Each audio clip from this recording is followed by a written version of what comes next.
तो आइए करते हैं आज की ताजा खबरों की। लालकुआं तहसील परिसर स्थित राज्य सरकार द्वारा जारी किए गए सर्किल रेट के शासनादेश से नाराज कांग्रेस कार्यकर्ताओं ने आज त्रिवेंद्र सरकार के खिलाफ नारेबाजी करते हुए एक दिवसीय धरना प्रदर्शन किया। साथ ही कांग्रेस कार्यकर्ताओं ने भाजपा सरकार को पूरी तरह जन विरोधी बताते हुए सरकार द्वारा लगाए गए सर्किल रेट को तुरंत वापस लेने की मांग की। यह नगर कांग्रेस कमेटी के तत्वाधान में आयोजित धरना प्रदर्शन में पहुंची नेता प्रतिपक्ष इंदिरा हृदयेश ने सरकार को घेरते हुए कहा कि सरकार शासनादेश में संशोधन कर पूर्ववर्ती सरकार द्वारा जारी किए गए सर्किल रेटों के बराबर रेट लागू करे, अन्यथा इसकी मार आर्थिक रूप से कमजोर लोगों पर पड़ेगी। उन्होंने कहा कि वर्ष 2016 में कांग्रेस सरकार द्वारा जो शासनादेश जारी किया था, बिल्कुल उसी शासनादेश को मौजूदा सरकार में भी लागू किया है, लेकिन उस दौरान कांग्रेस सरकार द्वारा गरीबों को निःशुल्क एवं मध्यम वर्गीय लोगों के लिए वर्ष 2000 का सर्किल रेट लगाया था, परंतु मौजूदा सरकार ने गरीबों के लिए वर्ष 2004 का सर्किल रेट लगा दिया और मध्यम वर्ग के लिए इस राशि को अत्यधिक बढ़ा दिया गया है, जिससे लालकुआं नगर में रहने वाले गरीब वर्ग के लोग अत्यधिक चिंतित हैं तथा सरकार से मदद की गुहार लगा रहे हैं। लेकिन मौजूदा सरकार तथा सरकार के प्रतिनिधियों के कानों में इस मामले को लेकर जूं तक नहीं रेंग रही है। उन्होंने कहा कि कांग्रेस पार्टी इस मामले को आंदोलनात्मक तरीके से उठा रही है तथा इस आगामी विधानसभा चुनाव में चुनावी मुद्दा भी बनाएगी। उन्होंने कहा कि वर्तमान भाजपा सरकार विकास के काम करना छोड़कर आम जनता को परेशान करने पर तुली हुई है, जिसके चलते आम जनता का भाजपा से मोह भंग हो गया है और आने वाले 2022 के विधानसभा चुनाव में क्षेत्र की जनता भाजपा को करारा जवाब देगी।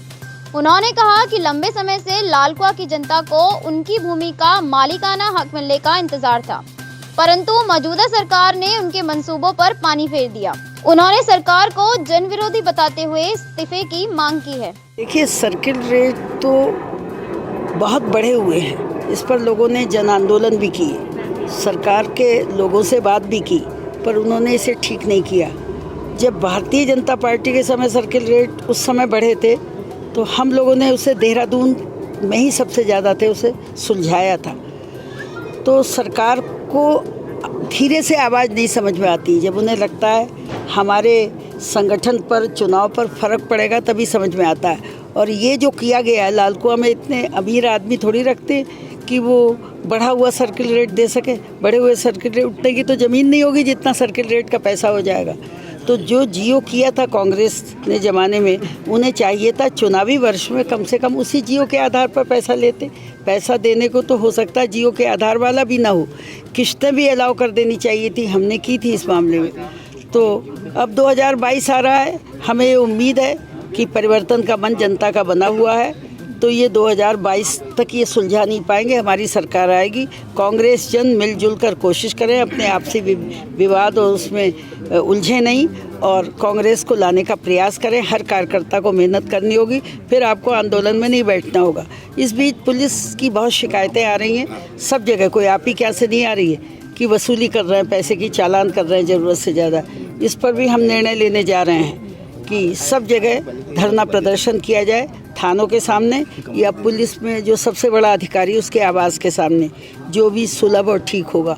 इस पर भी हम विचार कर रहे हैं। सब जगह शिकायतें केवल लालकुआं की ही नहीं है।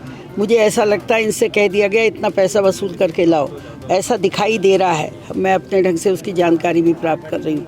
तो ऐसा है कि उस समय तो नारायण दत्त तिवारी मुख्यमंत्री थे और विशेषकर बिंदु खत्ता के लिए वो लंबे समय से थे और मुझे भी विधान परिषद में उत्तर प्रदेश में रहने का अवसर मिला, तो बिंदु खत्ता का अवसर, बिंदु खत्ता की आज जो स्थिति है, हम नारायण दत्त तिवारी हम लोगों के बीच में नहीं, उन्हें हमें याद करना चाहिए और उनकी वजह से बिंदु खत्ता बन पाया।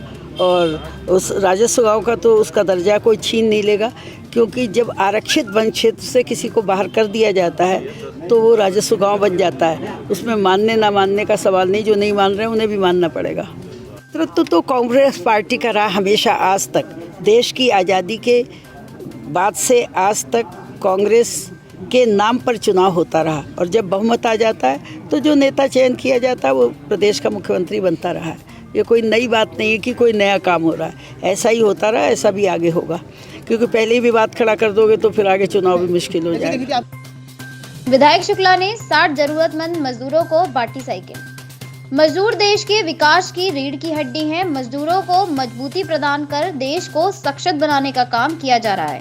यह बात विधायक राजेश शुक्ला ने 60 जरूरतमंद मजदूरों को साइकिल भेंट करते वक्त कही। रुद्रपुर स्थित विधायक आवास पर स्वर्गीय पंडित राम सुमेश शुक्ल मेमोरियल ट्रस्ट की ओर से एक कार्यक्रम का आयोजन किया गया। कार्यक्रम की अध्यक्षता समाज सेवी दिनेश शुक्ला ने की। साइकिल देने के दौरान ट्रस्ट के अध्यक्ष दिनेश शुक्ला ने बताया कि स्वर्गीय पंडित राम सुमेश शुक्ल मेमोरियल ट्रस्ट पिछले कई वर्षों से समाज सेवा का काम करता आ रहा है।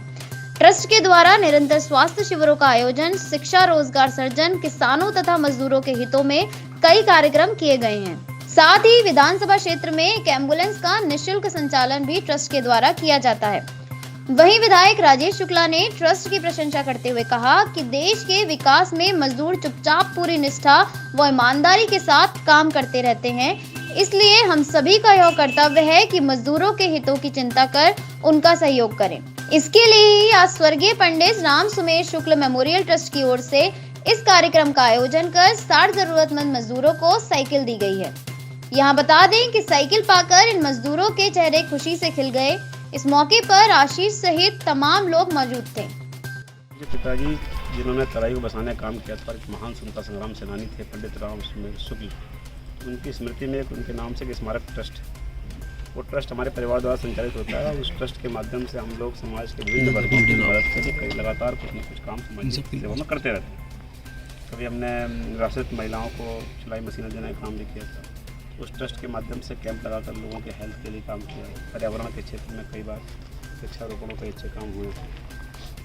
ये तीसरी बार हम साइकिल वितरण काम कर रहे हैं। आज 60 लोगों को, जो ज़रूरतमंद लोग हैं, जो लेबर हैं, श्रमिक हैं, जो फेरी लगा काम करते हैं, ऐसे गरीब लोगों को 60 लोगों को चिन्हित किया हमारे ट्रस्ट के लोगों ने और उनको आज अपनी ओर से साइकिल देकर उन्हें उनके रोजगार के लिए अवसर देने का काम किया। अधिक जानकारी के लिए देखते रहें जनता समाचार।